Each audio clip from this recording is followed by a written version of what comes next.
Yun. Grabe. Matapos po ang ilang semana, ngayon po ay may mga bunga na po ang tanim po namin nila Rubilin. Yan. Ito po ay upo. Taba po ng tanim namin, gawa ng naalagaan. Diba po talaga pag tinututukan, dapat laging malinis. Yung mga insekto kailangan na-sprayan. Sprayan ko po yung pang insekto, pero kaya po nagkaganito. Yung hindi ko po na-sprayan ng may sabon yun ay yung pinang-spray ko po dito. Kaya hindi na po nagtuloy-tuloy yung kapit dito sa upo. Meron po kaming nilagay ng mga bote para po ito, guide. Para yung mga upo po ay magbunga po ng ganito. Ang sabi po ng mga nagtatanim ng upo, kailangan may guide. Meron na. Mga next week po ay malalaki na po ito. Pili na din po kayo mag-ani. Tapos po ngayon, ito meron din nito. Ito maliliit pa.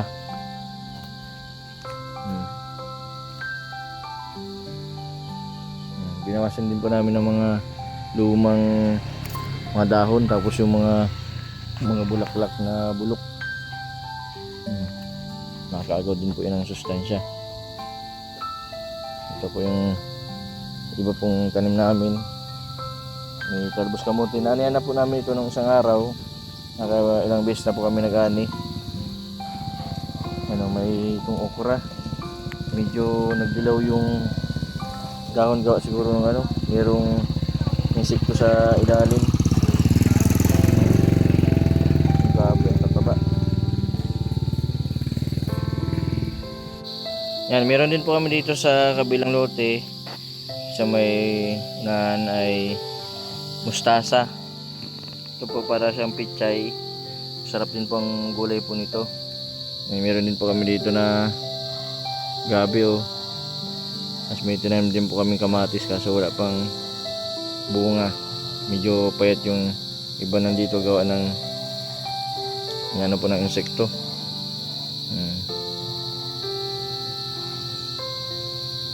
Kailangan po talaga na matutukan para hindi po na nakain ng insekto.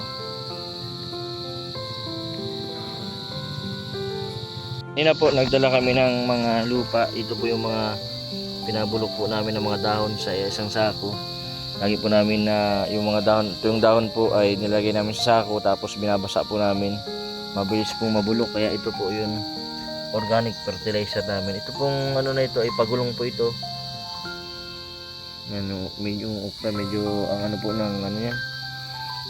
Acidic po yung lupa, kaya kailangan po ng suporta ng pataba. Ito po yung sitaw. Yan, nakaano na po kami kanina.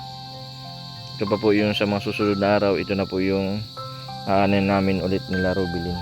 Malaking tulong po yung pagtatanim po namin.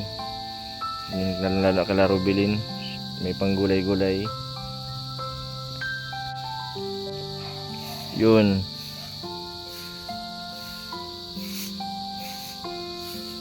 Si Reggie po nandun sa unahan, may binibili. Rubilin, kumusta? Anong pakiramdam na naging successful yung tanim natin simulat sa pool? Rubilin, kumusta yung pakiramdam? Masaya?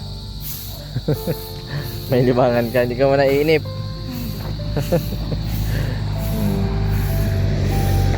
Yan, malaking tulong po sa may mga katulad po ni Rubilin na na-stress, stress reliever. Alagang-alaga sa tanim si Rubilin.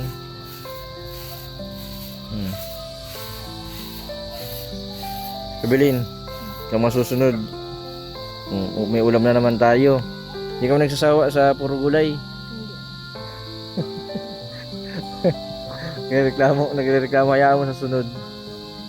Hindi na sitaw ang ulamin mo. Upo naman.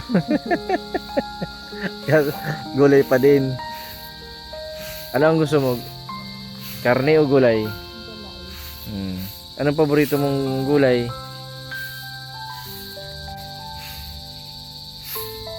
Anong paborito mong gulay? Rubilin? Opo. Opo, tapos? Sitaw. Very good. Parehas tayo. Opo, tapos sitaw din ang paborito ko.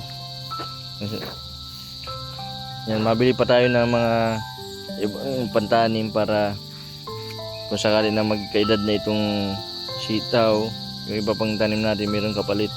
Ano, Robilin? Taga lang. Paano na din tayo? Hindi na natin si Reggie. Atid ko na kayo sa sa Kawigan. Sinama ko po sila Robilin tapos si Reggie kay Charmaine. Sila lang po kasi yung nag-aasikaso. Napunta po ako kay Charmaine. Malaking tulong din po sila sa mga tinutulungan ko, lalo na may mga depresyon na babae. Hindi po pwede mag-asikaso ay lalaki. Kailangan po magpaligo po sa kanya ay kapwa babae din. Sana sa mga susunod ay makarecover na si Charmaine. Kasi grabe na din yung sakripisyo nila lolo. Tapos yung tito. So sana sumigla po itong tanim namin okra. Medyo late na po yung paglaki na dapat po ay malaki na po ito. Kaso nilagyan po namin ng pataba. Yun po yung mga bulok na dahon na araw-araw po nilalagyan namin ng tubig para mabilis po yung pagbulok. Ito po yung kamatis.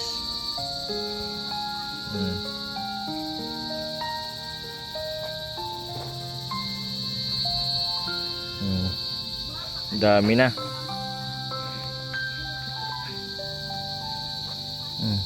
Yung iba po dito bibigay po namin sa mga senior na tinutulungan po namin, katulad po kila Lolo Permin. Kung halimbawa po kila Lolo Permin di na po nakakaluto, ako na po yung magluluto para sa kanila, para kahit papano po ay may sabaw na maiulam si Lolo Permin. Ito po ay organic. Medyo ang variety po nito ay maliit.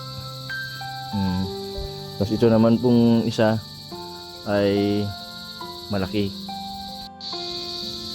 Yan, ito pong isa ay malaki po yung variety.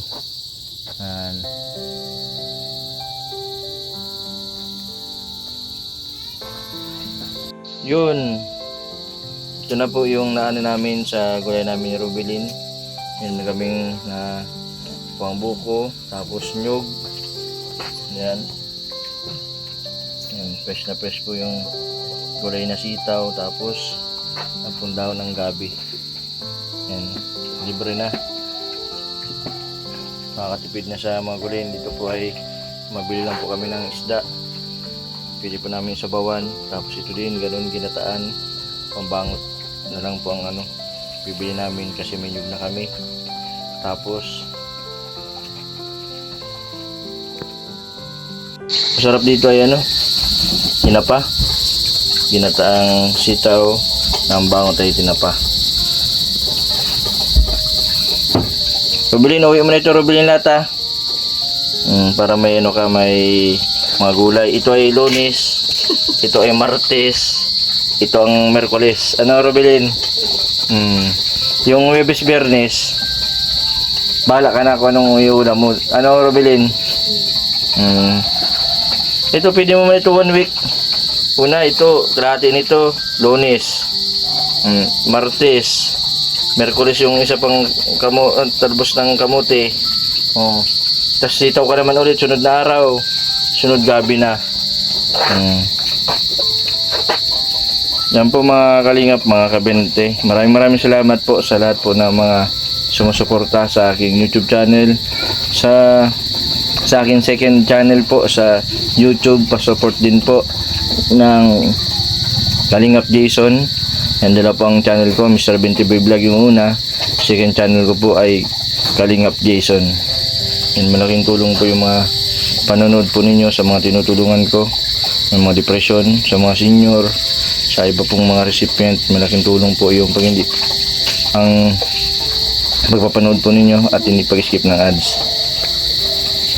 Sa mga hindi pa po nakapag-subscribe, pa-subscribe po Mr. 70 Vlog. Maraming pong salamat. God bless po sa inyo lahat. Sa mga gusto pong mag-order ng CCTV bulb o kaya yung solar light, solar radio, yan, magtingin lang po kayo sa description yung mga item po na nakalagay. Yan, malaking tulong po yan sa mga tinutulungan ko, lalo na yung may mga depression sa mga senior. Malaking tulong po yung pagbili po ninyo. Salamat po.